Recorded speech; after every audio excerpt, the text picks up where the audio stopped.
most famous physical therapist on the internet. Hi, folks. I'm Bob Schrupp, physical therapist. Brad Heineck, physical therapist. Together we are the most famous physical therapists on the internet.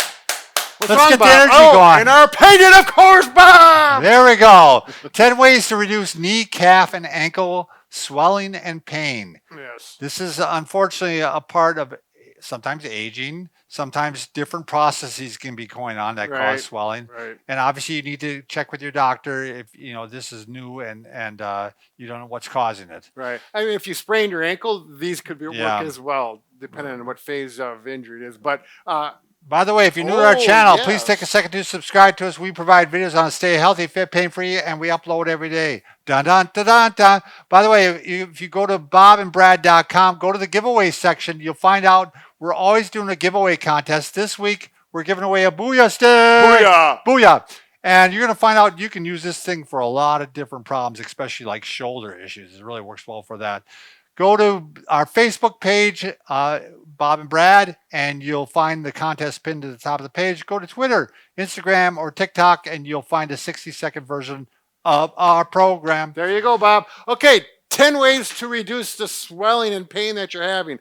Oftentimes, if you have swelling, there's pain. If there's pain, there's swelling. They go together very, very, more than that. You can also get skin breakdown. Oh, I mean, right. you can get weeping. Right. You can actually get fluid built Yeah, up. when you got that edema that's really swollen up, literally like a balloon, it can get that bad. So we're going to show you some techniques, 5 of them in the seated position and 5 in a standing position, depending on what you're doing with your work or at-home duties. So first one, sitting down. This is really critical. You really have to address this.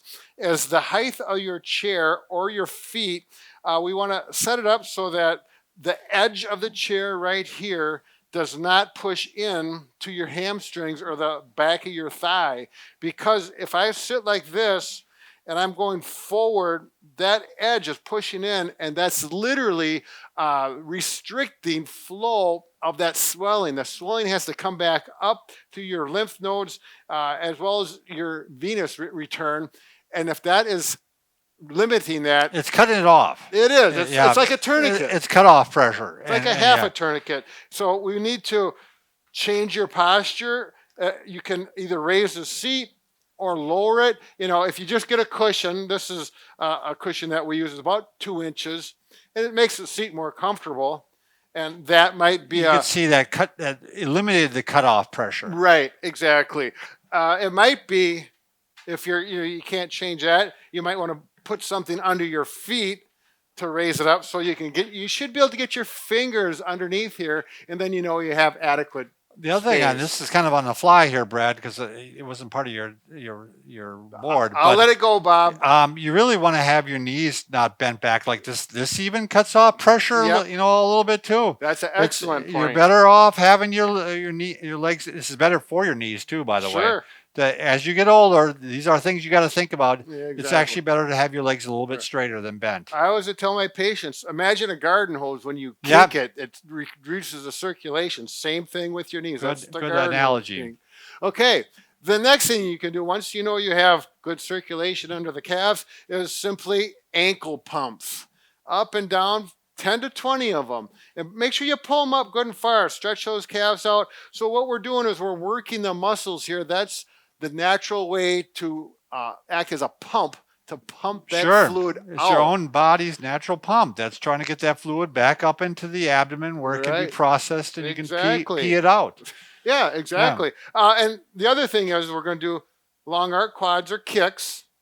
And this not only helps with the muscle contraction and the fluid, but if you do have pain in your joints, there's a very good chance that the pain is from lack of motion in the joints. So we not only want to increase circulation, but get the joints moving.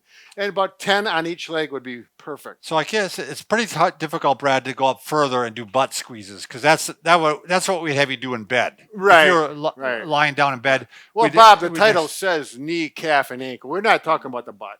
No, but we're trying to push the fluid. I know, I'm Tom. just kidding. We're trying to push the fluid all the way up, and you get up Right. this high. Yeah. Now you want to use the butt to push it up Right. harder. Bob So, is exactly right. The lymph goes up and it actually goes back into the system above Sure. the belt line. Sure. So that is helpful as well. Now, the other thing that you can do is get a device or something so you can get your feet moving, whether if you're at a desk or just sitting at a table. I'm going to show a device that we started out with years ago with a lot of our patients. Yeah. It's one of these little ellipticals. This is called the In Motion.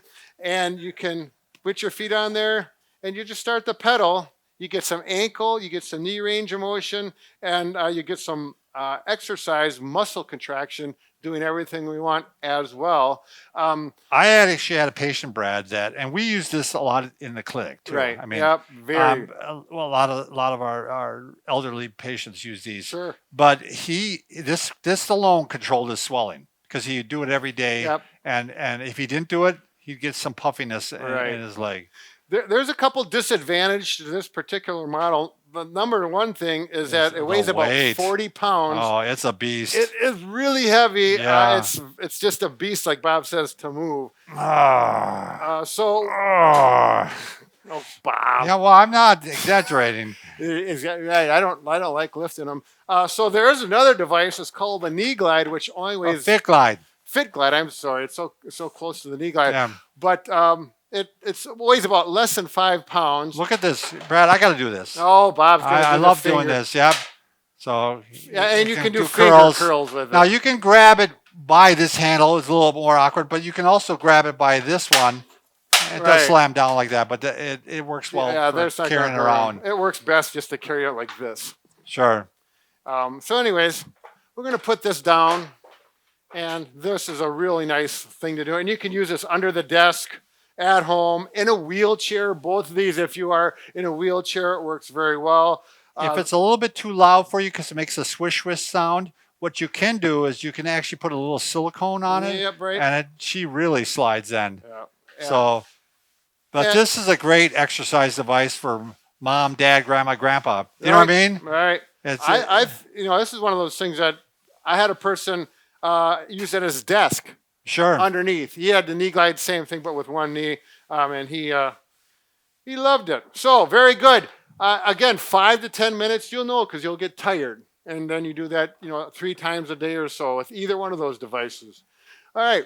The next thing you can do now, this is something I'm going to throw at you, but with you probably want to talk to your doctor about Right. this, and you might even be measured for compression socks. Right, Is that it's what a you're gonna- compression sock. There's a lot of different varieties, but Bob says talk to your doctor first, get fitted.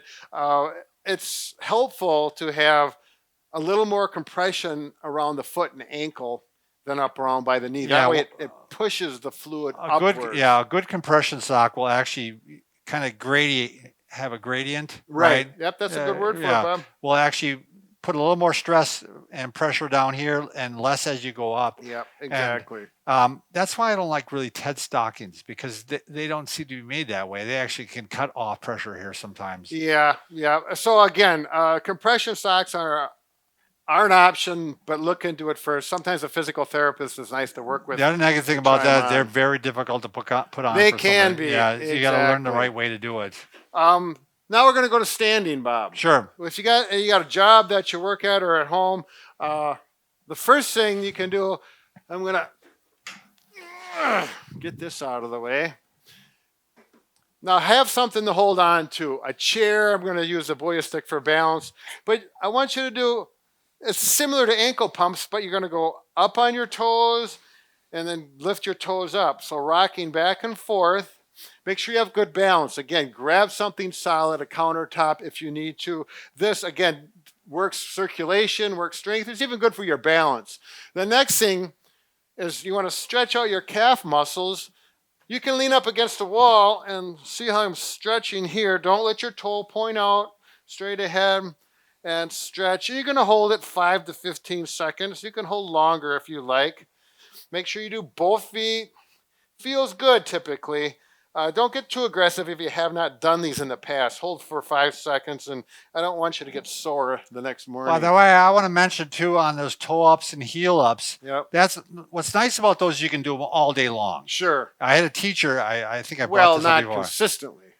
You got to take a break. Wow, no, but she used to do it while she was teaching. I still remember this so clearly. She was my 5th grade teacher. Yeah. But she'd be doing these while she's just standing there and teaching, and she goes, my doctor told me that I was supposed to do this. And that was like 700 years ago. Sure. So Absolutely. The other thing, if you are standing and you have the opportunity to have a chair, you can just simply do some sit to stand. Yes. Do about 5 of these, 10 if you feel comfortable. That's acting like a pump. It's moving the fluid up. It's moving the fluid into the area where it can be processed. Exactly, Bob.